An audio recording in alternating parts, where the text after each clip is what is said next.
কেন? বিএনপির ভারপ্রাপ্ত চেয়ারম্যান একটা কথা বলেছে, ছোটবেলা যখন 1 টাকার জন্য মায়ের পিছে ভন ভন করে ঘুরতে হয়েছে না? এ কথাটা সঠিক। আমরাও যখন ছোট ছিলাম তখনও 1 টাকার জন্য মায়ের পিছে মাছের মতো ভন ভন করে ঘুরতে হয়েছে। সঠিক না বেঠিক? বিএনপির ভারপ্রাপ্ত চেয়ারম্যান সঠিক বলেছেন। ঠিক তেমনি এই 31 দফার লিফলেট নিয়ে বাংলাদেশের জনগণের কাছে ঘুর ঘুর করে মৌমাছির মতো ঘুরে ঘুরে জনগণের কাছে উপস্থাপনা করতে হবে। আমরা নেতা চাই না, আমরা ভালো কর্মী চাই।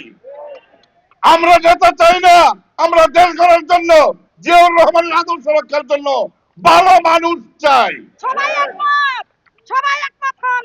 এই দেশের অমানুষরা, এই দেশের আওয়ামী সন্ত্রাসীরা যা করেছিল আজকে চোখে পানি আছে। আর আমার কিছু নেতারা তাদেরকে নিয়ে লঙ্ঘনীরা করছেন। হুঁশিয়ার হয়ে যান। 17 বছরের যে ঘুণে ধরা রাষ্ট্র কাঠামো, সেই রাষ্ট্র কাঠামো ঘুণে ধরা রাষ্ট্র কাঠামোকে কিভাবে জনগণের মাঝে একটি সচল রাষ্ট্র কাঠামো হিসেবে পরিণত করা যায়, সেই উদ্দেশ্যে তিনি যে 31 দফা কর্মসূচি দিয়েছেন, সেই কর্মসূচিকে সামনে রেখে এবং সাভার উপজেলা এবং পৌরসভার যে কমিটি, সেই কমিটির আলোচনা সভা।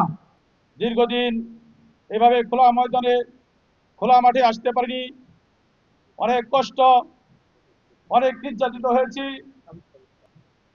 সকল নেতৃবৃন্দের সাথে যোগাযোগ রেখে এবং অবশ্যই একটি জেলা কমিটি শক্তিশালী হলে থানা কমিটি শক্তিশালী হবে এবং থানা উপজেলা এবং পৌরসভার নেতৃবৃন্দদেরকে আমি বলতে চাই, অবশ্যই আপনারা ইউনিয়ন কমিটিটিকে একটি শক্তিশালী সংগঠন হিসেবে ইউনিয়ন কমিটিগুলো তৈরি করবেন।